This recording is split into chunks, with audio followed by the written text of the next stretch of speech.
So hello again. We're here with Jeremy Sands, who is I guess, the organizer chairman. I don't know what the proper title is. Speaker coordinator. Beyond that, general gopher maybe. General gopher of Southeast Linux Fest. And I thought since we're here videotaping some of the people that came to the show and looking at some of the booths, I would spend a few minutes with Jeremy. He can tell us a little about the event and who it's for and why you should consider coming next year when he holds the event again. Sure. So in the late 90s, there used to be an event in Atlanta called the Atlanta Linux Expo, Atlanta Linux Showcase. It got to be really big, overflowed the Cobb Galleria.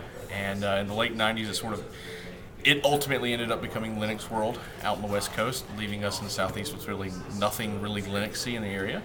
And we really love OLF. We're modeled heavily after OLF. Beth Lynn Eicher of OLF has helped us a lot. But we got tired of having to fly mostly across the country to go to anything Linuxy. So we wanted to sort of rebirth the Atlanta Linux Expo and Showcase here in the Southeast. And so that's what we did first time ever last year at Clemson. With the help of the Clemson Lug, we got the space for almost nothing because it's at the university. We were expecting maybe 250 something small. We had 500 and we ended up with 4-foot exhibitor tables because we were so cramped on space. Basically, we couldn't go back there because the fire marshal would not approve of us anymore. So this year we tripled the size and the scope and the scale and the duration, triple everything pretty much.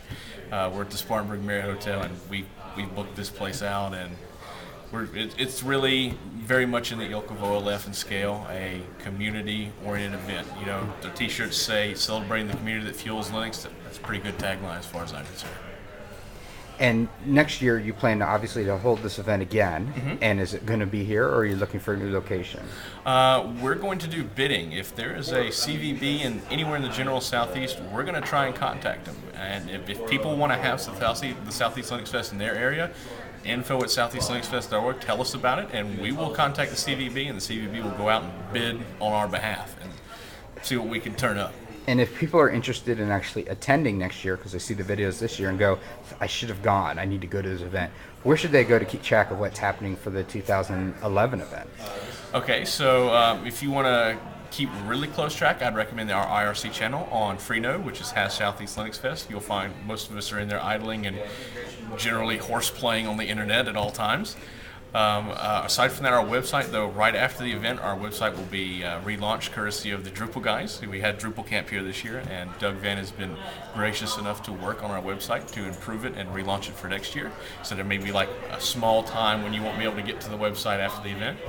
But yeah, definitely the website and the IRC channel. And what is the website address? www.southeastlinuxfest.org. Great. Well, thanks again for taking the time to talk to us. I know you're busy laying cables and doing everything imaginable. Yes. Or having your phone ring during certain presenters' presentations. Yeah, good tip for people. Don't use AT&T. Don't use AT&T. All right. Well, thank you again. Thanks, Jeremy. Thank you. Bye-bye.